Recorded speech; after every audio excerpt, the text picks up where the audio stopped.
ಎಲ್ರಿಗೂ ನಮಸ್ಕಾರ. ನಾನು ಸುರೇಶ್ ಮರಕಾಲ ಸಾಯ್ಬರ್ಕಟ್ಟೆ. ಆತ್ಮೀಯರೇ, ಹಿಂದಿನ ವಿಡಿಯೋದಲ್ಲಿ ನಾವು ಕರ್ನಾಟಕ ಯುದ್ಧಗಳ ಮೂಲಕ ಬ್ರಿಟಿಷರು ದಕ್ಷಿಣ ಭಾರತದಲ್ಲಿ ಫ್ರೆಂಚರನ್ನ ಮೂಲೆಗುಂಪು ಮಾಡಿದ್ದನ್ನ ತಿಳಿದುಕೊಂಡೆವು. ಈಗ ಅದರ ಮುಂದುವರಿದ ಭಾಗವೆಂದೇ ಕರೆಯಲ್ಪಡುವ ಪಲಾಸಿ ಕದನವನ್ನ ನಾವಿಂದು ವಿವರವಾಗಿ ತಿಳಿದುಕೊಳ್ಳೋಣ. ಸ್ನೇಹಿತರೆ, ತನ್ನ ಪ್ರೀತಿಯ ಬಂಗಾಳವನ್ನ ಅಲ್ಲಿಯ ಜನರು ಕರೀತಿದ್ದೇ ಸೋನಾರ್ ಬಂಗಾಲ್ ಎಂದು, ಅಂದ್ರೆ ಚಿನ್ನದ ಬಂಗಾಳ ಎಂದರ್ಥ. ದಕ್ಷಿಣ ಭಾರತದಲ್ಲಿ ಅಧಿಪತ್ಯವನ್ನ ಸಾಧಿಸಿದ ಬ್ರಿಟಿಷರು ಮೂರನೆಯ ಕರ್ನಾಟಕ ಯುದ್ಧದ ವೇಳೆಗೆ ತಮ್ಮ ಹೆಚ್ಚಿನ ಗಮನವನ್ನ ಈ ಚಿನ್ನದ ಬಂಗಾಳದ ಕಡೆಗೆ ಹರಿಸಿದರು.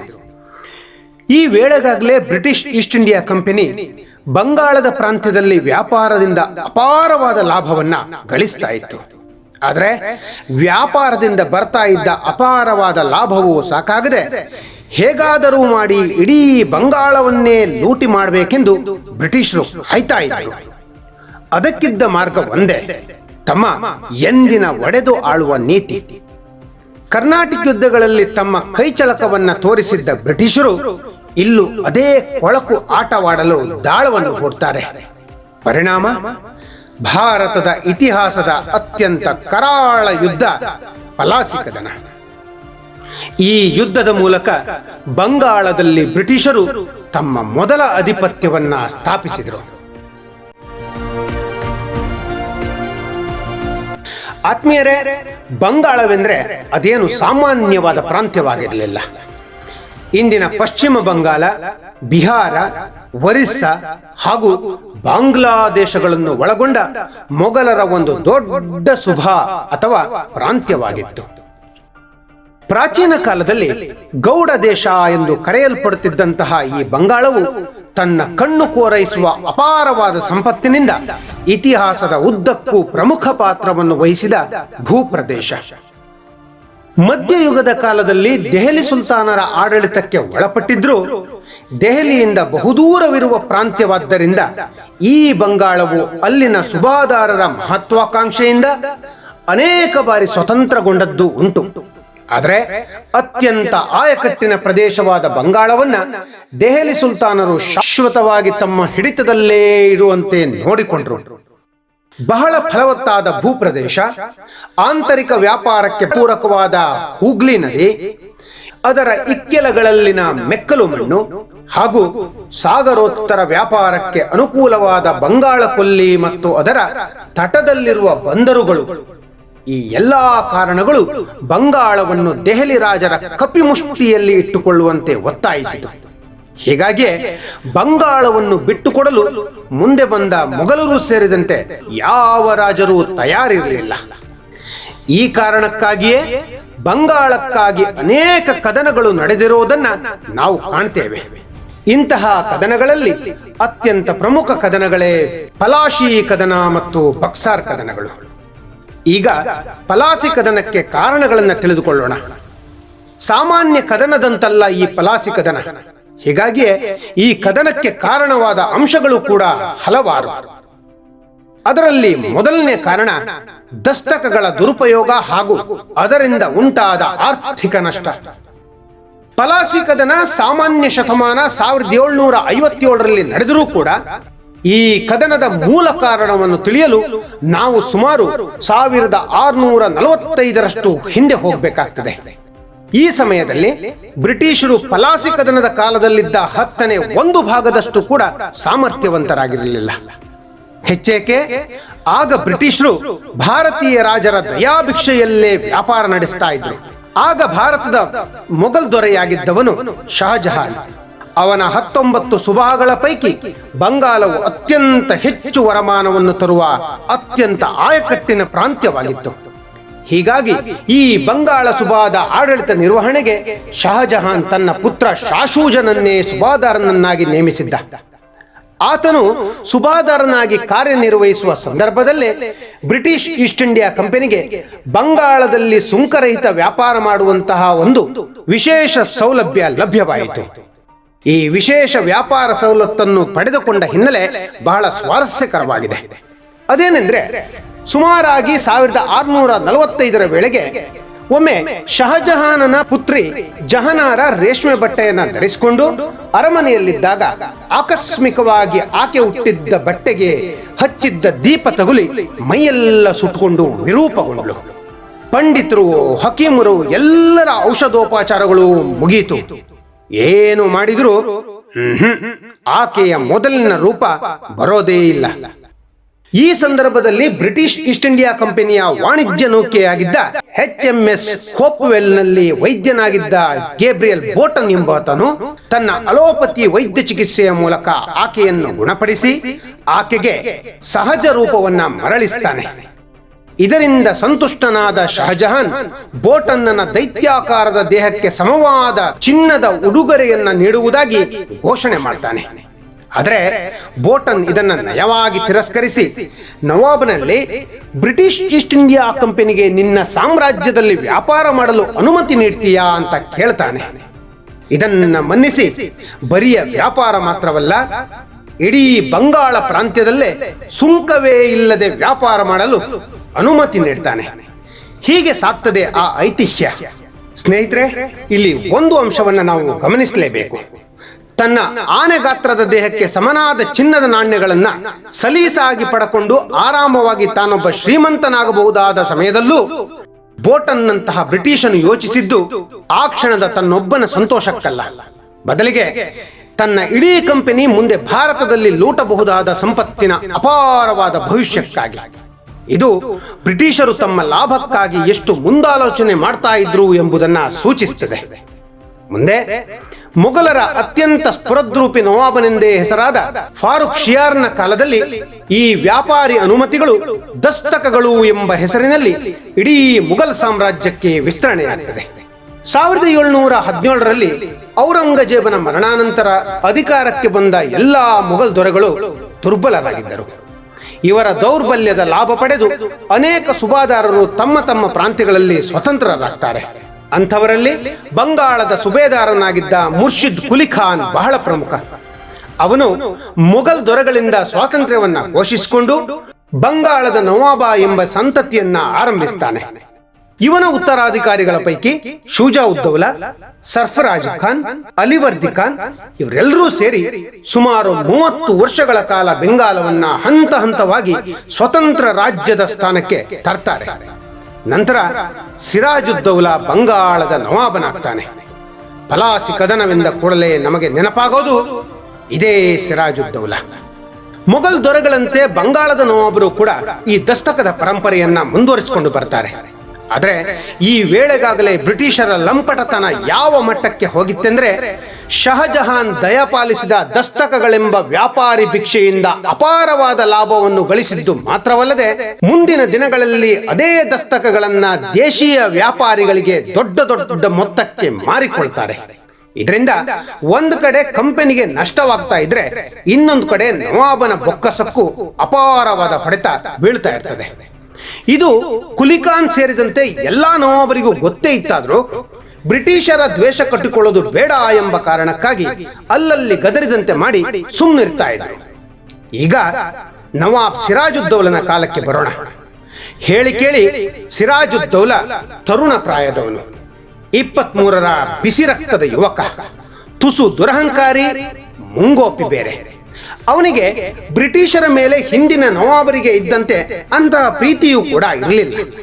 ಇದರಿಂದ ಸಹಜವಾಗಿಯೇ ಬ್ರಿಟಿಷರು ಮಾಡ್ತಿದ್ದ ದಸ್ತಕಗಳ ದುರುಪಯೋಗವನ್ನ ಅವನು ಖಡಾಖಂಡಿತವಾಗಿ ಖಂಡಿಸ್ತಾನಲ್ಲದೆ ಈ ಬಗ್ಗೆ ಬ್ರಿಟಿಷರನ್ನ ಎಚ್ಚರಿಸ್ತಾನೆ.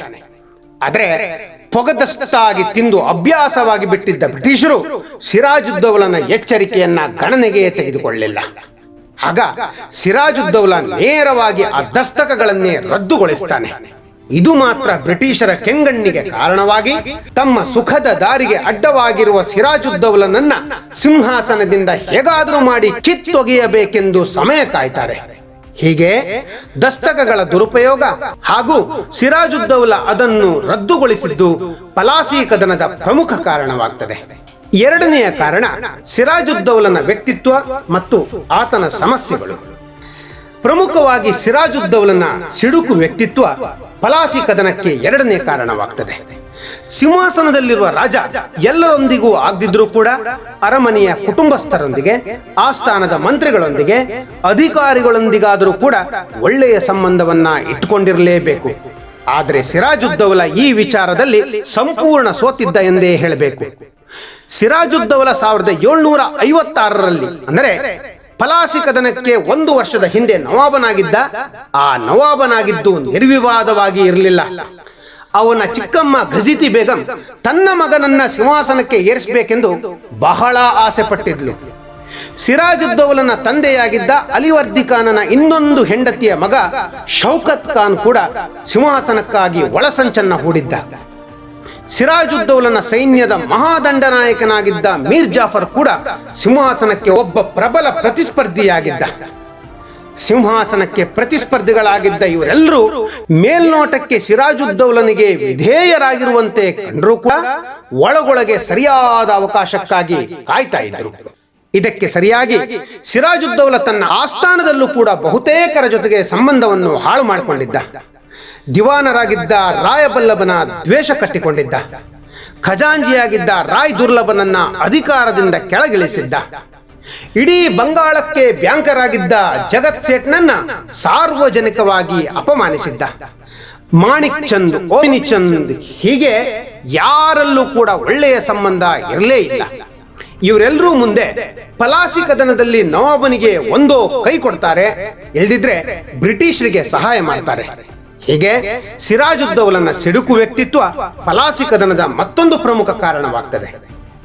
ಮೂರನೆಯ ಕಾರಣ ಸಿರಾಜುದ್ದೌಲ ಹಾಗೂ ಇಂಗ್ಲಿಷರ ಸಂಬಂಧ.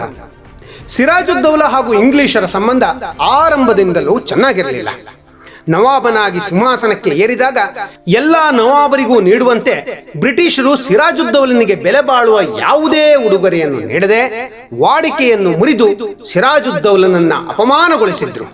ಜೊತೆಗೆ ನವಾಬನ ಇಚ್ಛೆಗೆ ವಿರುದ್ಧವಾಗಿ ಬ್ರಿಟಿಷರು ಕೃಷ್ಣಬಲ್ಲಭನಿಗೆ ಆಶ್ರಯವನ್ನು ಕೊಟ್ಟು ಸಿರಾಜುದ್ದೌಲನ ಆಕ್ರೋಶಕ್ಕೆ ಕಾರಣರಾದರು.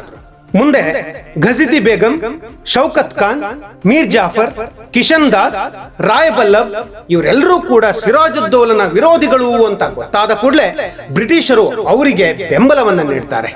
ಹೀಗೆ ಅನೇಕ ಘಟನೆಗಳಲ್ಲಿ ಬ್ರಿಟಿಷರು ಸುಖ ಸುಮ್ಮನೆ ಕಾಲ್ ಕೆರೆದುಕೊಂಡು ಸಿರಾಜುದ್ದೌಲನ ಆಡಳಿತದಲ್ಲಿ ಹಾಗೂ ಆತನ ಆಂತರಿಕ ವಿಚಾರಗಳಲ್ಲಿ ಹಸ್ತಕ್ಷೇಪ ಮಾಡಿದ್ದು ಕದನಕ್ಕೆ ಇನ್ನೊಂದು ಕಾರಣವಾಯಿತು. ಒಂದು ಸಂದರ್ಭದಲ್ಲಂತೂ ನವಾಬನಾಗಿದ್ದ ಸಿರಾಜುದ್ದೌಲನಿಗೆ ಬ್ರಿಟಿಷರು ತಮ್ಮ ಫ್ಯಾಕ್ಟರಿಗೆ ಭೇಟಿ ನೀಡಲಿಕ್ಕೆ ಕೂಡ ಅನುಮತಿ ನೀಡೋದಿಲ್ಲ. ಅಷ್ಟೇ ಅಲ್ಲ, ನವಾಬನಿಗೆ ನ್ಯಾಯಯುತವಾಗಿ ನೀಡಬೇಕಾದ ತಮ್ಮ ಪಾಲಿನ ಕಂದಾಯವನ್ನು ಕೂಡ ಬ್ರಿಟಿಷರು ನಿರಾಕರಿಸುತ್ತಾರೆ. ಹೀಗೆ ಸಿರಾಜುದ್ದೌಲ ಹಾಗೂ ಇಂಗ್ಲಿಷರ ನಡುವಿನ ಹಾಳಾದ ಸಂಬಂಧ ಪಲಾಸಿ ಕದನಕ್ಕೆ ಇನ್ನೊಂದು ಕಾರಣವಾಗ್ತದೆ. ನಾಲ್ಕನೆಯ ಕಾರಣ ನವಾಬನ ಅನುಮತಿ ಇಲ್ಲದೆ ಕೋಟೆಗಳ ದುರಸ್ತಿ. ಪಲಾಸಿ ಕದನದ ಪ್ರಮುಖ ಕಾರಣ ಬ್ರಿಟಿಷರು ಸಿರಾಜುದ್ದೌಲನ ಅನುಮತಿ ಇಲ್ಲದೆ ಕೋಲ್ಕತ್ತಾ ಕೋಟೆಯನ್ನು ದುರಸ್ತಿಪಡಿಸಿದ್ದು.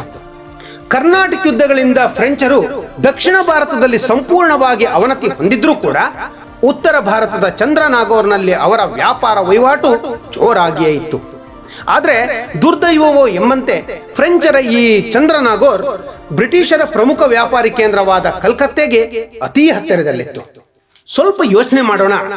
ಎರಡು ಶತ್ರು ದೇಶಗಳ ಬಲಿಷ್ಠ ವ್ಯಾಪಾರಿ ಕೇಂದ್ರಗಳು ಹತ್ತಿರದಲ್ಲಿದ್ದಾಗ ಪರಸ್ಪರ ಭಯ, ಅಪನಂಬಿಕೆ ವಾತಾವರಣ ಮೂಡೋದು ಸಹಜ ಅಲ್ವೇ?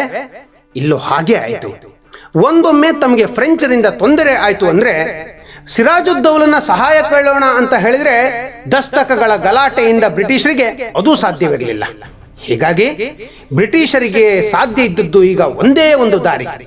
ಚಂದ್ರನಾಗೌರ್ನಲ್ಲಿರುವ ಫ್ರೆಂಚರಿಂದ ತಮಗೆ ಎಲ್ಲಿ ತೊಂದರೆ ಆಗ್ತದೋ ಅಂತ ಬ್ರಿಟಿಷರು ಕಲ್ಕತ್ತಾದ ತಮ್ಮ ಕೋಟೆಯನ್ನ ದುರಸ್ತಿಪಡಿಸಿಕೊಳ್ತಾರೆ. ಹೊಸ ಫಿರಂಗಿಗಳನ್ನ ನಿಲ್ಲಿಸ್ತಾರೆ.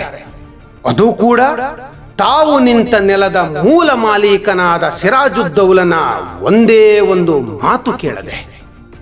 ನೀವೇ ಯೋಚಿಸಿ ನೋಡಿ, ಒಂದು ರಾಜನ ರಾಜ್ಯದೊಳಗೆ ಆ ರಾಜನ ಅನುಮತಿಯನ್ನು ಕೇಳದೆ ಪರಕೀಯನೊಬ್ಬನು ತನ್ನ ವ್ಯಾಪಾರಿ ಕೋಟೆಗಳನ್ನ ದುರಸ್ತಿಪಡಿಸುವುದು, ಬಲಪಡಿಸುವುದು ಅಂದ್ರೆ ಅದು ಆ ರಾಜನಿಗೆ ಮಾಡಿದ ಎಂತಹ ಅಪಮಾನ. ಇಲ್ಲೂ ಹಾಗೆ ಆಯಿತು. ತನ್ನ ಒಂದು ಮಾತನ್ನು ಕೇಳದೆ, ತನ್ನ ಒಪ್ಪಿಗೆಯನ್ನೇ ಪಡೆಯದೆ ತನ್ನ ನೆಲದಲ್ಲಿ ಯಾವುದೋ ಕಣ್ಣಿಗೆ ಕಾಣದ ದೇಶದವರು ಬಂದು ಇಷ್ಟು ಧಾಷ್ಟ್ಯವನ್ನು ತೋರ್ತಾರೆಂದ್ರೆ ನವಾಬನಾದವನು ಸುಮ್ಮನೆ ಬಿಡ್ತಾನೆಯೇ? ಕೋಟೆಯ ದುರಸ್ತಿಯನ್ನ ತಕ್ಷಣ ನಿಲ್ಲಿಸಬೇಕೆಂದು ಸಿರಾಜುದ್ದೌಲಾ ಫರ್ಮಾನ್ ಹೊರಡಿಸ್ತಾನೆ. ಆದರೆ ಬ್ರಿಟಿಷರು ಆ ಫರ್ಮಾನಿಗೆ ಕ್ಯಾರೆ ಎನ್ನೋದಿಲ್ಲ. ಇದು ಸಿರಾಜುದ್ದೌಲನ ಆಕ್ರೋಶಕ್ಕೆ ಕಾರಣವಾಗಿ ತಕ್ಷಣ ಕಲ್ಕತ್ತಾದ ಬ್ರಿಟಿಷ್ ವ್ಯಾಪಾರಿ ಕೇಂದ್ರವಾದ ಖಾಸಿಂ ಬಜಾರ್ನ ಮೇಲೆ ದಂಡೆತ್ತಿ ಹೋಗ್ತಾನೆ.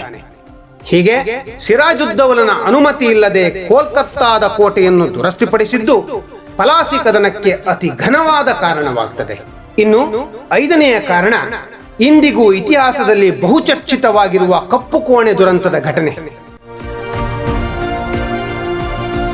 ತನ್ನ ಮಾತಿಗೆ ಸೊಪ್ಪು ಹಾಕದ ಬ್ರಿಟಿಷರನ್ನ ಚೆಂಡಾಡುವುದಕ್ಕಾಗಿ ಸಿರಾಜುದ್ದೌಲಾ ಸುಮಾರು 50,000 ಸೈನಿಕರೊಂದಿಗೆ ಬ್ರಿಟಿಷ್ ವ್ಯಾಪಾರಿ ಕೇಂದ್ರವಾಗಿದ್ದ ಖಾಸಿಂ ಬಜಾರ್ ಮೇಲೆ ಜೂನ್ 16, 1756ರಂದು ಅಂದ್ರೆ ಪ್ಲಾಸಿ ಕದನಕ್ಕೆ ಸುಮಾರು 1 ವರ್ಷಗಳ ಹಿಂದೆ ದಾಳಿ ಮಾಡ್ತಾನೆ.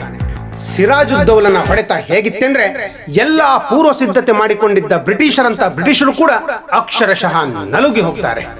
ಆಗ ಬ್ರಿಟಿಷ್ ಗವರ್ನರ್ ಆಗಿದ್ದ ಡ್ರೇಗನು ಖಾಸಿಂ ಬಜಾರ್ನಿಂದ ಪಲಾಯನ ಮಾಡಿ ಕುಲ್ಟಾ ಬಂದರಿಗೆ ಹೋಗಿ ಅಡಗಿಕೊಳ್ತಾನೆ. ಮುಂದೆ ಸಿರಾಜುದ್ದೌಲಾ 4 ದಿನಗಳ ನಂತರ ಅಂದ್ರೆ ಜೂನ್ 20ರಂದು ಬ್ರಿಟಿಷರ ಕಲ್ಕತ್ತಾದ ಫೋರ್ಟ್ ವಿಲಿಯಂ ಕೋಟೆಯನ್ನು ಕೂಡ ವಶಪಡಿಸಿಕೊಳ್ತಾನೆ. ಇತಿಹಾಸದಲ್ಲಿ ನಡೆದಿದೆ ಎನ್ನಲಾದ ಬಹಳ ವಿಕ್ಷಿಪ್ತವೆನಿಸುವ ಕಪ್ಪು ಕೋಣೆ ದುರಂತ ಸಂಭವಿಸಿದ್ದು ಈ ಸಮಯದಲ್ಲಿ. ಫೋರ್ಟ್ ವಿಲಿಯಂ ಕೋಟೆಗೆ ಆಕ್ರಮಣ ಮಾಡಿದಾಗ ಅಲ್ಲಿದ್ದ ಸುಮಾರು 146 ಬ್ರಿಟಿಷರನ್ನ ಸಿರಾಜುದ್ದೌಲಾ ಸೆರೆ ಹಿಡಿದು ಅದೇ ಫೋರ್ಟ್ ವಿಲಿಯಂನ ಪ್ರಾಂಗಣದಲ್ಲಿದ್ದ ಒಂದು ಚಿಕ್ಕ ಕೋಣೆಯಲ್ಲಿ ಕೂಡಿ ಹಾಕ್ತಾನೆ. ಆ ಕೋಣೆಯ ಅಳತೆಯಾದರೂ ಎಷ್ಟಿತ್ತು ಗೊತ್ತೇ? ಕೇವಲ 18 ಅಡಿ ಉದ್ದ, 14 ಅಡಿ ಅಗಲದ ಚಿಕ್ಕ ಕೋಣೆ. ಇದರಲ್ಲಿ ಸರಿಯಾಗಿ 10 ಜನ ಹಿಡಿಯೋದೇ ಕಷ್ಟ. ಅಂತದ್ರಲ್ಲಿ 146 ಜನರನ್ನ ಆ ಕೋಣೆಯಲ್ಲಿ ಸಿರಾಜುದ್ದೌಲಾ ಕೂಡಿ ಹಾಕ್ತಾನೆ. ಮಾರನೇ ದಿನ ಬಾಗಿಲು ತೆಗೆದಾಗ 146 ಜನರಲ್ಲಿ 123 ಜನ ಉಸಿರು ಕಟ್ಟಿ ಸತ್ತು ಹೋಗಿರ್ತಾರೆ. ಈ ವಿವರಗಳನ್ನೆಲ್ಲ ಫೋರ್ಟ್ ವಿಲಿಯಂ ಕೋಟೆಯಲ್ಲಿ ಅಧಿಕಾರಿಯಾಗಿದ್ದ, ಕಪ್ಪು ಕೋಣೆಯೊಳಗೆ ಖೈದಿಯೂ ಆಗಿದ್ದ ಜಾನ್ ಜಫಾನಿಯಾ ಹಾಲ್ವೆಲ್ ಎಂಬಾತನು ವಿವರಿಸಿದ್ದಾನೆ. ಆದರೆ ಇದು ಬಹು ಚರ್ಚಿತ ಘಟನೆಯಾಗಿರುವುದಕ್ಕೆ ಮುಖ್ಯ ಕಾರಣ ಸಾವಿನ ಸಂಖ್ಯೆಯನ್ನ ಒಬ್ಬೊಬ್ಬರು ಒಂದೊಂದು ರೀತಿಯಲ್ಲಿ ಹೇಳಿರೋದ್ರಿಂದ.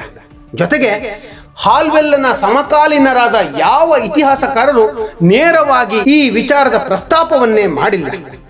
ಈ ಘಟನೆ ನಡೆದಿದ್ದು ಸತ್ಯವಿರಬಹುದು, ಆದರೆ ಕೋಣೆಯಲ್ಲಿ ಕೂಡಿ ಹಾಕಿದ್ದ ಅಲ್ಲಿ ಮೃತರಾಗಿದ್ದ ಬ್ರಿಟಿಷರ ಸಂಖ್ಯೆ ಖಂಡಿತವಾಗಿ ಅಷ್ಟು ಇರಲಾರದು.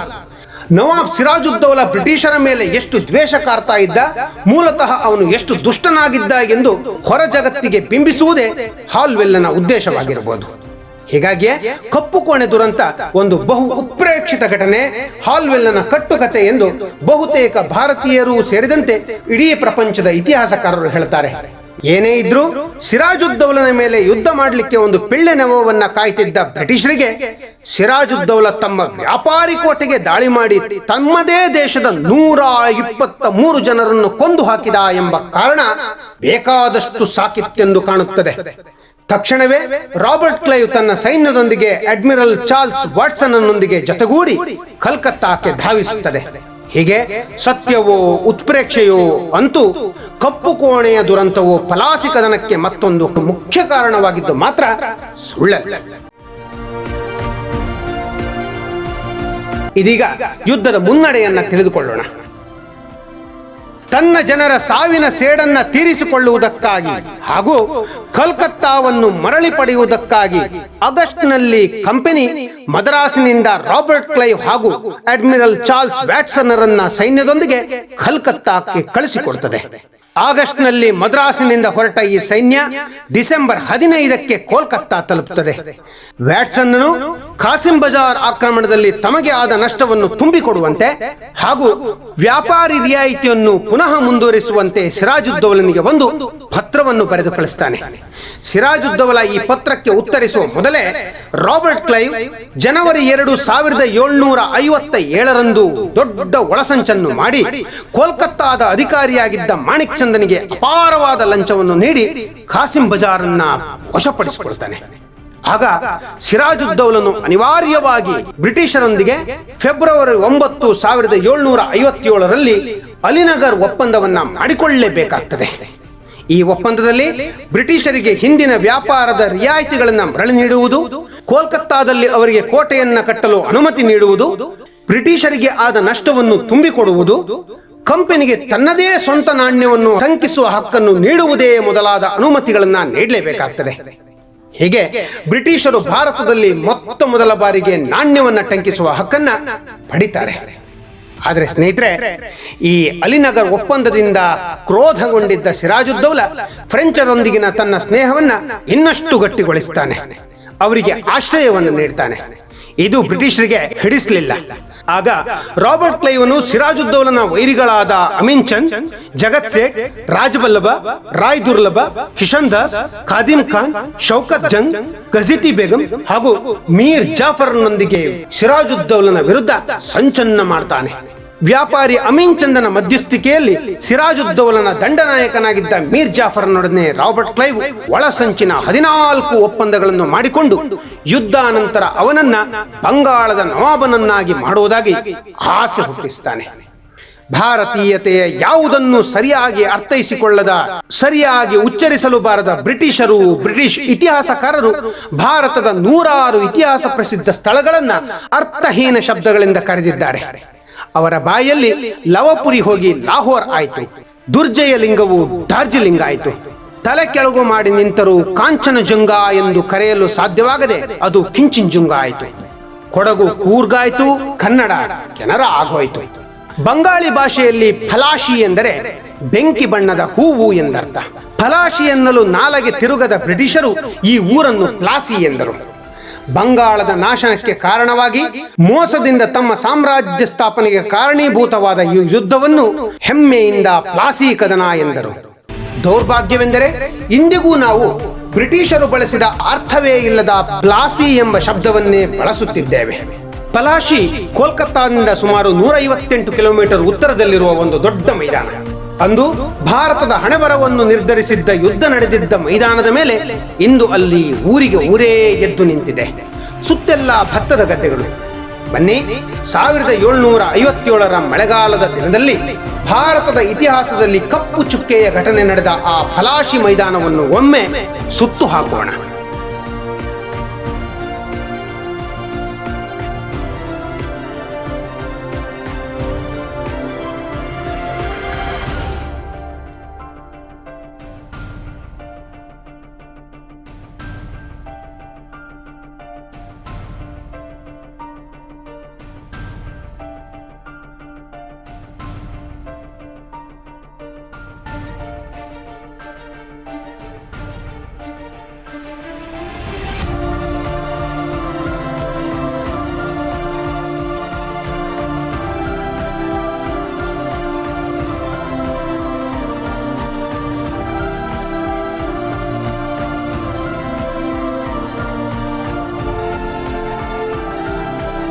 ಎರಡೂವರೆ ಶತಮಾನಗಳ ಹಿಂದೆ ಕರಾಳ ಇತಿಹಾಸಕ್ಕೆ ಸಾಕ್ಷಿಯಾದ ಫಲಾಸಿ ಇಂದು ಹೇಗಿದೆ ಎಂಬುದನ್ನು ನೋಡಿದೆವಲ್ಲ. ಬನ್ನಿ, ಫಲಾಸಿ ಕದನದ ಇತಿಹಾಸಕ್ಕೆ ಮರಳೋಣ. ಅಸಲಿಗೆ ಅದು ಕದನವೇ ಅಲ್ಲ. ಮೀರ್ ಜಾಫರ್ ಎಂಬ ಮೋಸಗಾರ ತನ್ನಂತೆಯೇ ಅಧಿಕಾರದ ಲಾಲಸೆಗೆ ಬಿದ್ದವರೊಂದಿಗೆ ಸೇರಿಕೊಂಡು ಬ್ರಿಟಿಷರ ಜೊತೆಗೆ ಮಾಡಿಕೊಂಡ ಬ್ಯುಸಿನೆಸ್ ಅದು. ಹೀಗಾಗಿಯೇ ಇತಿಹಾಸಕಾರರಾದ KM ಫಣಿಕ್ಕರ್ ಅವರು ಪ್ಲಾಸಿ ಕದನವು ಒಂದು ವ್ಯವಹಾರವಾಯಿತು, ಬಂಗಾಳದ ಶ್ರೀಮಂತರು, ವ್ಯಾಪಾರಿಗಳು ಮತ್ತು ಮೀರ್ ಜಾಫರ್ನು ಸೇರಿಕೊಂಡು ನವಾಬನನ್ನು ಬ್ರಿಟಿಷರಿಗೆ ಮಾರಿದರು ಎಂದಿದ್ದಾರೆ. ಆತ್ಮೀಯರೇ, ಪ್ಲಾಸಿ ಕದನವು ಜೂನ್ 23, 1757ರಂದು ನಡೆಯಿತು. ರಾಬರ್ಟ್ ಕ್ಲೈವನ ಸೈನ್ಯದಲ್ಲಿದ್ದದ್ದು ಕೇವಲ 3200 ಸೈನಿಕರು ಹಾಗೂ 7 ಫಿರಂಗಿಗಳು. ಸಿರಾಜುದ್ದೌಲನ ಸೈನ್ಯದಲ್ಲಿದ್ದದ್ದು 50,000 ಸೈನಿಕರು, 40 ಫಿರಂಗಿಗಳು ಹಾಗೂ 10 ಯುದ್ಧದ ಆನೆಗಳು. ಮೀರ್ ಜಾಫರ್ ಇದರ ದಂಡನಾಯಕನಾಗಿದ್ದ. ದುರದೃಷ್ಟ, ಯುದ್ಧಕ್ಕಿಂತ ಸ್ವಲ್ಪ ಮೊದಲು ದೊಡ್ಡ ಮಳೆ ಆರಂಭವಾಯಿತು. ಬ್ರಿಟಿಷರು ತಮ್ಮ ಫಿರಂಗಿಗಳನ್ನು ರಕ್ಷಣಾ ಬಟ್ಟೆಯಿಂದ ಮುಚ್ಚಿದರು. ಆದರೆ ಮೀರ್ ಜಾಫರ್ನ ಕುತಂತ್ರದಿಂದ ನವಾಬನ ಫಿರಂಗಿಗಳು ಮಳೆಯಲ್ಲಿ ನೆನೆದವು. ಬ್ರಿಟಿಷರ ಫಿರಂಗಿಗಳು ಬೆಂಕಿಯ ಮಳೆಗರೆದವು. ಆದರೆ ನವಾಬನ ಫಿರಂಗಿಗಳಿಂದ ಗುಂಡು ಹಾರಲಿಲ್ಲ. ತಕ್ಷಣ 10,000 ಸೈನಿಕರ ತಂಡದ ನಾಯಕನಾದ ಮೀರ್ ಜಾಫರ್ನಿಗೆ ಮುನ್ನುಗ್ಗಲು ಸಿರಾಜುದ್ದೌಲಾ ಆದೇಶವನ್ನು ನೀಡ್ತಾನೆ. ಆದರೆ ಮೀರ್ ಜಾಫರ್ ತನ್ನ ಸೈನ್ಯವನ್ನು ಯುದ್ಧಕ್ಕೆ ಇಳಿಸಲೇ ಇಲ್ಲ. ಸರಿಯಾಗಿ ಯುದ್ಧ ನಡೆದಿದ್ರೆ ಅರ್ಧ ಗಂಟೆಯೊಳಗೆ ರಾಬರ್ಟ್ ಕ್ಲೈವನ ಬಾಲಂಗೋಚಿ ಸೈನ್ಯ ಸಿರಾಜುದ್ದೌಲನ ಬೃಹತ್ ಸೈನ್ಯದ ಹೂಂಕಾರ ಕೇಳಿಯೇ ಅದೃಶ್ಯವಾಗಿ ಬಿಡಬೇಕಾಗಿತ್ತು. ಆದರೆ ಮೀರ್ ಜಾಫರ್ ಹಾಗೂ ಆತನೊಂದಿಗಿನವರ ರಾಜದ್ರೋಹದಿಂದ ಯಾರು ಕನಸಿನಲ್ಲೂ ಕಲ್ಪಿಸಲಾಗದ್ದು ನಡೆದು ಹೋಯಿತು. ರಣರಂಗದ ಮಧ್ಯದಲ್ಲಿ ತನ್ನ ಸೈನ್ಯದ ಸೈನಿಕರ ಒಂದೂ ತಲೆಯೂ ಕಾಣಿಸದೆ ತಾನು ಮೋಸ ಹೋದೆ ಎಂಬುದು ಸಿರಾಜುದ್ದೌಲನಿಗೆ ಖಚಿತವಾಯಿತು. ಕೇವಲ 11 ಗಂಟೆಯೊಳಗೆ ಭಾರತದ ಅತ್ಯಂತ ಸಂಪದ್ಭರಿತವಾದ ಬಂಗಾಳ ಪ್ರಾಂತ್ಯದ ಹಣೆಬರಹ ನಿರ್ಧಾರವಾಗಿತ್ತು. ಮೀರ್ ಜಾಫರ್ನ ರಾಜದ್ರೋಹದಿಂದ ಸಿರಾಜುದ್ದೌಲನ ಸೈನ್ಯ ಸೋತಿತು. ತಾನು ಸೋಲುವುದು ಖಚಿತ ಎಂದು ಗೊತ್ತಾದ ತಕ್ಷಣ ಸಿರಾಜುದ್ದೌಲ ಫಲಾಶಿ ರಣರಂಗದಿಂದ ಪಲಾಯನಗೈದು ಮೊದಲು ಮುರ್ಷಿದಾಬಾದ್ಗೆ, ಅಲ್ಲಿಂದ ದೋಣಿಯಲ್ಲಿ ಪಾಟ್ನಾ ಸೇರಿಕೊಳ್ತಾನೆ. ಆದರೆ ಅಲ್ಲಿಗೂ ಹೋಗಿ ಮೀರ್ ಜಾಫರ್ನ ಸೈನಿಕರು ಅವನನ್ನ ಸೆರೆ ಹಿಡಿತಾರೆ. ಮುಂದೆ ಜುಲೈ 2ರಂದು ಸಿರಾಜುದ್ದೌಲನನ್ನ ಮೀರ್ ಜಾಫರ್ನ ಮಗ ಮಿರಾನನ ಆದೇಶದಂತೆ ಮೊಹಮ್ಮದ್ ಅಲಿ ಬೇಗ್ ಕೊಲೆ ಮಾಡ್ತಾನೆ. ರಾಜದ್ರೋಹ ಮಾಡಿ ತಮಗೆ ಗೆಲುವನ್ನು ತಂದುಕೊಟ್ಟ ಮೀರ್ ಜಾಫರ್ನನ್ನ ಇಂಗ್ಲಿಷರು ಬಂಗಾಳದ ನವಾಬನನ್ನಾಗಿ ಮಾಡ್ತಾರೆ. ದೇಶ ವಿದೇಶದ ರಾಜ ಮಹಾರಾಜರ ಕಣ್ಣು ಕುಕ್ಕುತ್ತಿದ್ದ ಬಂಗಾಳದ ಅಪಾರವಾದ ಸಂಪತ್ತು ಬ್ರಿಟಿಷರ ಸಾಮ್ರಾಜ್ಯ ಕಟ್ಟಲು ಅಡಿಗಲ್ಲಾಗ್ತದೆ. ಯೋಚಿಸಿ ಸ್ನೇಹಿತರೆ, ಒಂದೊಮ್ಮೆ ಮೀರ್ ಜಾಫರ್ನ ದ್ರೋಹ ಇಲ್ಲದೆ ಇರುತ್ತಿದ್ದರೆ ಭಾರತದಲ್ಲಿ ಬ್ರಿಟಿಷರ ಕೊನೆ ಜೂನ್ 23, 1757ರಂದೇ ಸಂಭವಿಸುತ್ತಾ ಇತ್ತು. ಹಾಗೆ ಆಗಲಿಲ್ಲ. ಮುಂದೆ ಸರಿಯಾಗಿ 100 ವರ್ಷಗಳ ತರುವಾಯ ಇದೇ ಪಲಾಶಿಗೆ ಹತ್ತಿರದಲ್ಲಿದ್ದ ಬರಾಕ್ಪುರದಲ್ಲಿ ಮಂಗಳ ಪಾಂಡೆ ಎಂಬ ಧೀರ ಸೈನಿಕನ ಮೂಲಕ ಪ್ರಥಮ ಸ್ವಾತಂತ್ರ್ಯ ಸಂಗ್ರಾಮದ ಕಿಚ್ಚು ಹೊತ್ತಿದ್ದು ಕಾಕತಾಳೀಯವೋ ಅಥವಾ ಪಲಾಶಿ ಮೈದಾನದಲ್ಲಿ ಕುತಂತ್ರದಿಂದ ಗೆದ್ದ ಬ್ರಿಟಿಷರ ಮೇಲೆ ಬಿದ್ದಿದ್ದ ಶಾಪವೋ ಯಾರಿಗೆ ಗೊತ್ತು. ಏನೇ ಇದ್ದರೂ ದೇಶವನ್ನೆಲ್ಲ ಲೂಟಿಗೈದ ಈ ಬ್ರಿಟಿಷರೆಂಬ ಮಾರಿಯನ್ನ ಭಾರತದಿಂದ ಹೊರ ಓಡಿಸಲು ನಾವು ಪಲಾಶಿ ಯುದ್ಧದಿಂದ ಸುಮಾರು 190 ವರ್ಷಗಳ ಕಾಲ ಕಾಯಬೇಕಾಯಿತು. ಸ್ವಾತಂತ್ರ್ಯ ಹೋರಾಟಕ್ಕಾಗಿ ಸುಮಾರು 6 ಲಕ್ಷ ಭಾರತೀಯರ ಪ್ರಾಣವನ್ನ ಬಲಿ ಕೊಡಬೇಕಾಯಿತು. ಇದೀಗ ಪಲಾಸಿ ಕದನದ ಪರಿಣಾಮಗಳು. ಪಲಾಸಿ ಕದನದ ಪರಿಣಾಮ ನಿಜವಾಗಿ ಭೀಕರವಾಗಿತ್ತು. ಸಿರಾಜುದ್ದೌಲ ಈ ಯುದ್ಧದಲ್ಲಿ ಸೋತನು ಮತ್ತು ಕೊಲೆಗೀಡಾದನು. ಮೀರ್ ಜಾಫರ್ನ ಬಹುದಿನದ ಆಸೆ ಕೈಗೂಡಿತು. ಅವನು ಬಂಗಾಳದ ನವಾಬನಾದ. ಈ ಯುದ್ಧವು ದೇಶೀಯ ರಾಜರ ದೌರ್ಬಲ್ಯವನ್ನ, ಒಳಜಗಳವನ್ನ ಎತ್ತಿ ತೋರಿಸಿತು. ರಾಬರ್ಟ್ ಕ್ಲೈವ್ ಭಾರತದ ಪ್ರಥಮ ಗವರ್ನರ್ ಆದನು. ಬ್ರಿಟಿಷ್ ಈಸ್ಟ್ ಇಂಡಿಯಾ ಕಂಪನಿಯು ದೊಡ್ಡ ರಾಜಕೀಯ ಮತ್ತು ಆರ್ಥಿಕ ಶಕ್ತಿಯಾಗಿ ಭಾರತದಲ್ಲಿ ಬೆಳೆಯಿತು. ಮೀರ್ ಜಾಫರ್ನು ಕಂಪನಿಗೆ ಯುದ್ಧ ಪರಿಹಾರವಾಗಿ 17,70,00,000 ರೂಪಾಯಿಗಳನ್ನು ಪರಿಹಾರವಾಗಿ ನೀಡಬೇಕಾಯಿತು. ಸ್ನೇಹಿತರೆ, ಒಮ್ಮೆ ಯೋಚಿಸೋಣ. ಪಲಾಸಿ ಕದನದ ಕಾಲದಲ್ಲಿ ಬ್ರಿಟಿಷರಿಗೆ ಕೊಟ್ಟಿದ್ದ 17,70,00,000 ರೂಪಾಯಿಗಳ ಬೆಲೆ ಇಂದು ಎಷ್ಟಾದೀತು? ಮೀರ್ ಜಾಫರ್ ನವಾಬನೇನೋ ಆದ, ಆದರೆ ಅವನು ಸಂಪೂರ್ಣವಾಗಿ ಬ್ರಿಟಿಷರು ಆಡಿಸುವ ಕೈಗೊಂಬೆಯಾದ. ಎಲ್ಲೋ ಬೆರಳೆಣಿಕೆಯ ವ್ಯಾಪಾರಿ ಕೇಂದ್ರಗಳನ್ನು ಬಿಟ್ಟರೆ ಫ್ರೆಂಚರು ದಕ್ಷಿಣ ಹಾಗೂ ಉತ್ತರ ಭಾರತದಲ್ಲಿ ಅಸ್ತಂಗತರಾಗ್ತಾರೆ. ಬ್ರಿಟಿಷರ ದುರಾಸೆ ಹಿಂಗುವ ಬದಲು ಅವರು ಭೂದಾಹಿ ದನ ಪಿಶಾಚಿಗಳಾಗ್ತಾರೆ. ತಮ್ಮ ಗಮನವನ್ನು ಇಡೀ ಭಾರತದತ್ತ ಕೇಂದ್ರೀಕರಿಸತೊಡಗುತ್ತಾರೆ. ಇಲ್ಲಿಗೆ ಪಲಾಶಿ ಕದನವೆಂಬ ಕರಾಳ ಅಧ್ಯಾಯವೇನೋ ಮುಗಿಯಿತು. ಆದರೆ ಅದಕ್ಕಿಂತಲೂ ಕೆಟ್ಟದಾದ ಬಕ್ಸಾರ್ ಕದನವೆಂಬ ಅಧ್ಯಾಯ ಇದರ ಜೊತೆಗೆ ಆರಂಭವಾಗ್ತದೆ. ಇಡೀ ಬಂಗಾಳವನ್ನ ಬ್ರಿಟಿಷರು ತಮ್ಮ ಹತೋಟಿಗೆ ತೆಗೆದುಕೊಳ್ಳಲು ಕಾರಣವಾದ ಬಕ್ಸಾರ್ ಕದನವನ್ನ ಈಗ ತಿಳಿದುಕೊಳ್ಳೋಣ ಬನ್ನಿ. ಪಲಾಶಿ ಕದನದ ನಂತರ ಬ್ರಿಟಿಷರು ಮೀರ್ ಜಾಫರ್ನನ್ನ ಬಂಗಾಳದ ನವಾಬನಾಗಿ ಮಾಡ್ತಾರೆ. ಈಗ ನಿಮ್ಮ ಮನಸ್ಸಿನಲ್ಲಿ ಒಂದು ಪ್ರಶ್ನೆ ಮೂಡಬಹುದು. ಬ್ರಿಟಿಷರು ಪಲಾಶಿ ಕದನದ ಪೂರ್ವದಲ್ಲಿ ಮೀರ್ ಜಾಫರ್ನಿಗೆ ಮಾತು ಕೊಟ್ಟಂತೆಯೇ ಅವನನ್ನು ನವಾಬನನ್ನಾಗಿ ಮಾಡ್ತಾರೆ. ಅವರು ಬೇರೆ ಯಾರನ್ನು ಬೇಕಾದರೂ ಬಂಗಾಳದ ನವಾಬನನ್ನಾಗಿ ಮಾಡಬಹುದಿತ್ತು, ಅಥವಾ ಸ್ವತಃ ಅವರೇ ನವಾಬರಾಗಬಹುದಿತ್ತು. ಇತಿಹಾಸದ ಉದ್ದಕ್ಕೂ ಇಬ್ಬರ ಮಧ್ಯದಲ್ಲಿ ಯುದ್ಧ ಸಂಭವಿಸಿದಾಗ ಗೆದ್ದವರು ಸೋತವರ ಸಾಮ್ರಾಜ್ಯವನ್ನ ವಶಪಡಿಸಿಕೊಂಡು ಆಳುವುದು ಯಾವಾಗಲೂ ಕಂಡುಬರುವುದೇ ಆಗಿದೆ. ಇಲ್ಲಿ ಮನಸ್ಸು ಮಾಡಿದ್ದರೆ ಸುಲಭವಾಗಿ ಬ್ರಿಟಿಷರು ಮೀರ್ ಜಾಫರ್ನನ್ನು ಬದಿಗೆಸೆದು ಕೊಟ್ಟ ಮಾತನ್ನು ಮೀರಿ ತಾವೇ ನವಾಬರಾಗಬಹುದಿತ್ತು ಅಲ್ವೇ? ಇಷ್ಟೆಲ್ಲ ಆದ್ರೂ ಬ್ರಿಟಿಷರು ತಾವೇ ಏಕೆ ನವಾಬರಾಗಲಿಲ್ಲ? ಸ್ನೇಹಿತರೆ, ಇದಕ್ಕೆ ಉತ್ತರ ಕಂಡುಕೊಳ್ಳಬೇಕಾದ್ರೆ ಅವರು ಭಾರತಕ್ಕೆ ಬಂದ ಮೂಲ ಉದ್ದೇಶವನ್ನು ನಾವು ಪುನಃ ನೆನಪು ಮಾಡಿಕೊಳ್ಳಬೇಕು. ಅವರು ಭಾರತಕ್ಕೆ ಬಂದದ್ದು ವ್ಯಾಪಾರ ಮಾಡಿ ಚೆನ್ನಾಗಿ ಹಣ ಸಂಪಾದನೆ ಮಾಡಬೇಕೆಂದು ಅಷ್ಟೇ.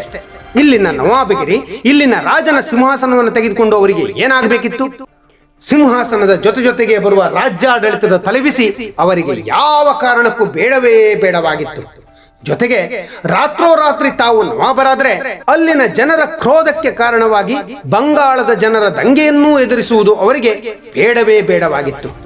ಅವರಿಗೆ ಬೇಕಾಗಿದ್ದು ಯಾವ ದಾರಿಯಿಂದಲಾದರೂ ಸರಿಯೇ ತಮಗೆ ಲಾಭವಾಗಬೇಕು. ರಾಜ್ಯಭಾರದಂತಹ ತಲೆಬಿಸಿ ಕಾರ್ಯಕ್ಕೆ ಕೈ ಹಾಕದೆ ತಾವು ಹೇಳಿದ್ದನ್ನು ಕೈಗೊಂಬೆಯಂತೆ ಕೇಳುವ ರಾಜನನ್ನು ಸಿಂಹಾಸನದ ಮೇಲೆ ಕೂರಿಸಿ ಆತನಿಂದ ಎಲ್ಲಾ ಲಾಭ, ಎಲ್ಲಾ ಸಂಪತ್ತನ್ನು ದೋಚುವಂತಾದರೆ ಈ ಅಧಿಕಾರವನ್ನು ಕಟ್ಟಿಕೊಂಡು ಏನಾಗಬೇಕು ಎಂಬುದು ಆರಂಭದಲ್ಲಿ ಬ್ರಿಟಿಷರ ವ್ಯಾಪಾರಿ ಬುದ್ಧಿಯ ಸ್ಪಷ್ಟ ಉದ್ದೇಶವಾಗಿತ್ತು. ಈ ಕಾರಣದಿಂದಲೇ ಪಲಾಸಿ ಕದನದ ನಂತರ ಬ್ರಿಟಿಷರು ತಾವೇ ನವಾಬನಾಗದೆ ತಾವು ಹೇಳಿದಂತೆ ಕುಣಿಯುವ ಮೀರ್ ಜಾಫರ್ನನ್ನ ನವಾಬನನ್ನಾಗಿ ಮಾಡಿದರು. ಆದರೆ ಮುಂದೆ ಬರುತ್ತಾ ಪರಿಸ್ಥಿತಿಗೆ ಒಳಗಾಗಿ ಅನಿವಾರ್ಯವಾಗಿ ಇಡೀ ಭಾರತದ ಆಡಳಿತವನ್ನು ನೋಡಿಕೊಳ್ಳಲೇಬೇಕಾದ ಸಂದಿಗ್ಧತೆಗೂ ಕೂಡ ಅವರು ಬೀಳ್ತಾರೆ. ಅದನ್ನ ಮುಂದಿನ ವಿಡಿಯೋಗಳಲ್ಲಿ ನೋಡೋಣ. ಇದೀಗ ಬಕ್ಸಾರ್ ಕದನಕ್ಕೆ ಬರೋಣ. ಮೀರ್ ಜಾಫರ್ನ ಬಹುದಿನದ ಆಸೆ ಕೈಗೂಡಿತು. ಅವನು ಇಡೀ ಬಂಗಾಳದ ನವಾಬನೇನೋ ಆದ, ಆದರೆ ಸಂಪೂರ್ಣವಾಗಿ ಬ್ರಿಟಿಷರು ಆಡಿಸುವ ಕೈಗೊಂಬೆಯಾದ. ಸಿಂಹಾಸನ, ಅಧಿಕಾರ ಎಲ್ಲವೂ ಇದ್ದು ಏನೂ ಮಾಡಲಾಗದ ಪರಿಸ್ಥಿತಿ ಮೀರ್ ಜಾಫರ್ನನ್ನ ಅಕ್ಷರಶಃ ಕಟ್ಟಿ ಹಾಕಿತು. ಬ್ರಿಟಿಷರಾದರೂ ಲಜ್ಜೆಗೆಟ್ಟವರಂತೆ ನವಾಬನಿಂದ ಎಷ್ಟೆಲ್ಲ ಪಡೆಯಲು ಸಾಧ್ಯವೋ ಅದಕ್ಕಿಂತ ಹೆಚ್ಚನ್ನೇ ಹೆಂಡತೊಡಗುತ್ತಾರೆ. ಸ್ವಲ್ಪ ಕಾಲದಲ್ಲೇ ರೋಸಿ ಹೋದ Mir Jafar Dutch East India ಕಂಪನಿಗೆ ಬ್ರಿಟಿಷರನ್ನ ಇಲ್ಲಿಂದ ಓಡಿಸಿ ನೀವು ವ್ಯಾಪಾರ ಮಾಡಿಕೊಳ್ಳಿ ಎಂದು ಆಮಂತ್ರಣವನ್ನು ನೀಡ್ತಾನೆ. ಡಚ್ಚರು ಇದರಿಂದ ಬಹಳ ಖುಷಿಗೊಂಡು ತಮ್ಮ ಸೈನ್ಯವನ್ನೇ ಹೊತ್ತು ತರ್ತಾರೆ. ಆದರೆ ಇದನ್ನೆಲ್ಲ ಮೊದಲೇ ತಿಳಿದಿದ್ದ ಬ್ರಿಟಿಷರು ತಮ್ಮ ಶಕ್ತಿಶಾಲಿ ಸೈನ್ಯವನ್ನ ಕಳುಹಿಸಿ ಚಿನ್ಸೂರ ಎಂಬಲ್ಲಿ ನಡೆದ ಯುದ್ಧದಲ್ಲಿ ಡಚ್ ಕಂಪನಿಯನ್ನ ತಡೆದು ಹೀನಾಯವಾಗಿ ಬಡಿದು ಓಡಿಸುತ್ತಾರೆ. ಈಗ ಮೀರ್ ಜಾಫರ್ನ ತಾಳ್ಮೆಯು ಕೆಟ್ಟಿತು ಅಂತ ಕಾಣ್ತದೆ. ನಿಧಾನವಾಗಿ ಬ್ರಿಟಿಷರ ಕಡೆಗಿನ ತನ್ನ ಕೈಯನ್ನ ಬಿಗಿ ಮಾಡತೊಡಗ್ತಾನೆ. ಆದ್ರೆ ಸ್ನೇಹಿತರೆ, ಈ ವೇಳೆಗಾಗಲೇ ಬಂಗಾಳದ ನವಾಬನ ಸಿಂಹಾಸನವೆಂಬುದು ತಮ್ಮ ದಯೆಯ ಭಿಕ್ಷೆ ಎಂಬಂತೆ ಬ್ರಿಟಿಷರು ಇಡೀ ಜಗತ್ತಿಗೆ ಬಿಂಬಿಸಿಯಾಗಿತ್ತು. ಹೀಗಾಗಿ ಸಿಂಹಾಸನಕ್ಕೆ ಏರಿದ ಯಾರೇ ಆಗಲಿ ತಮ್ಮ ಇಚ್ಛೆಗೆ ವಿರುದ್ಧವಾಗಿ ನಡೆದರೆ ಯಕ್ಕಶ್ಚಿತ್ ಹುಳುವಿನಂತೆ ಕಿತ್ತು ಬಿಸಾಡಿ ಹೊಸವರನ್ನ ಕೂರಿಸಬಲ್ಲ ತ್ರಾಣಕ್ಕೆ ಬ್ರಿಟಿಷರು ಬಂದಾಗಿತ್ತು. ಇಲ್ಲಿಯೂ ಅವರು ಮಾಡಿದ್ದು ಅದನ್ನೇ. ಯಾವಾಗ ಮೀರ್ ಜಾಫರ್ ತಮ್ಮ ತಾಳಕ್ಕೆ ತಕ್ಕಾಗಿ ಕುಣಿಯುವುದನ್ನು ನಿಲ್ಲಿಸಿದ್ನೋ ಕೂಡಲೇ ಅವನನ್ನ ಸಿಂಹಾಸನದಿಂದ ಕೆಳಗಿಳಿಸಿ ಅವನ ಅಳಿಯನಾದ ಮೀರ್ ಕಾಸಿಂ ಎಂಬುವನನ್ನ ಬಂಗಾಳದ ನವಾಬನನ್ನಾಗಿ ಮಾಡಿದರು. ಆದರೆ ಇದೊಂದು ವಿಚಾರವನ್ನು ನೆನಪಿಟ್ಟುಕೊಳ್ಬೇಕು, ಈ ಎಲ್ಲಾ ಘಟನೆಗಳು ಒಂದೆರಡು ದಿನಗಳಲ್ಲಿ ಆದ ಕಥೆಗಳಲ್ಲ. ಪಲಾಶಿ ಕದನ ನಡೆದು 3 ವರ್ಷಗಳ ಅವಧಿಯಲ್ಲಿ ಈ ಘಟನೆಗಳು ನಡೆದವು. ಈಗ ಮೀರ್ ಕಾಸಿಂ ಬಂಗಾಳದ ನವಾಬನಾದ. ಆದ್ರೆ ಮೀರ್ ಕಾಸಿಂ ತನ್ನ ಮಾವನಂತೆ ಬ್ರಿಟಿಷರ ಕೈಗೊಂಬೆ ಆಗಲು ಕೇಳಲೇ ಇಲ್ಲ. ಆರಂಭದಲ್ಲೇನೋ ಕಾಸಿಂ ಬ್ರಿಟಿಷರಿಗೆ ಅನುಕೂಲವಾಗಿ ನಡೆದ. ಆದರೆ ಬ್ರಿಟಿಷರ ದಾಹವನ್ನ ತಿಳಿದಿದ್ದ ಮೀರ್ ಕಾಸಿಂ ಅವರ ಕಾಟದಿಂದ ದೂರವಿರಲು ತನ್ನ ರಾಜಧಾನಿಯಾದ ಮುರ್ಷಿದಾಬಾದ್ ಅನ್ನು 350 ಕಿಲೋಮೀಟರ್ ದೂರವಿದ್ದ ಬಿಹಾರದ ಮುಂಗೇರ್ಗೆ ಬದಲಾಯಿಸಿಕೊಂಡ.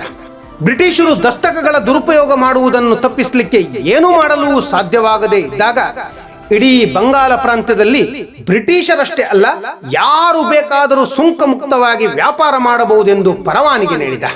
ಇದರಿಂದ ಭಾರತೀಯ ವ್ಯಾಪಾರಿಗಳು ಕೂಡ ಬ್ರಿಟಿಷರೊಂದಿಗೆ ಪೈಪೋಟಿಯನ್ನು ನಡೆಸಿ ಬ್ರಿಟಿಷರ ವ್ಯಾಪಾರ ನೆಲಕಚ್ಚುವ ಹಂತಕ್ಕೆ ಬಂದು ಆ ರೀತಿಯಲ್ಲಾದರೂ ಅವರು ದೇಶ ಬಿಟ್ಟು ಹೋಗಲಿ ಎಂಬುದು ಕಾಸಿಮ್ಮನ ಉದ್ದೇಶವಾಗಿತ್ತು. ಆದರೆ ತಮ್ಮ ಮೂಲ ಕಸುಬಿಗೆ ಹೊಡೆತ ಬಿದ್ದಾಗ ಬ್ರಿಟಿಷರು ಸುಮ್ಮನೆ ಬಿಟ್ಟಾರೆಯೇ? ತಾವೇ ಕೂರಿಸಿದ ನವಾಬ ತಮ್ಮ ವಿರುದ್ಧವೇ ತಿರುಗಿ ಬಿದ್ದಿದ್ದರಿಂದ ಮೀರ್ ಕಾಸಿಮನನ್ನ ಸಿಂಹಾಸನದಿಂದ ಕೆಳಗಿಳಿಸಿ ಬ್ರಿಟಿಷರು ಹಳೆಯ ಹೆಂಡತಿಯ ಪಾದವೇ ಗತಿ ಎಂಬಂತೆ ತಮ್ಮ ಮಾತನ್ನು ಸ್ವಲ್ಪವಾದರೂ ಕೇಳುವ ಮೀರ್ ಜಾಫರ್ನನ್ನೇ ಪುನಃ ನವಾಬನನ್ನಾಗಿ ಮಾಡ್ತಾರೆ. ಇಲ್ಲಿಗೆ ನಮ್ಗೆಲ್ಲರಿಗೂ ಅರ್ಥವಾಗ್ತದೆ, ತಮ್ಮ ಲಾಭಕ್ಕಾಗಿ ಬ್ರಿಟಿಷರು ಯಾವ ಹಂತಕ್ಕೆ ಬೇಕಾದರೂ ಇಳಿಯಬಲ್ಲವರಾಗಿದ್ರು. ಮೀರ್ ಕಾಸಿಮನನ್ನ ಸಿಂಹಾಸನದಿಂದ ಏನೋ ಇಳಿಸಿದ್ರು. ಆದ್ರೆ ಮೀರ್ ಕಾಸಿಂ ಮಾತ್ರ ಸುಮ್ಮನೆ ಕೂರಲೇ ಇಲ್ಲ.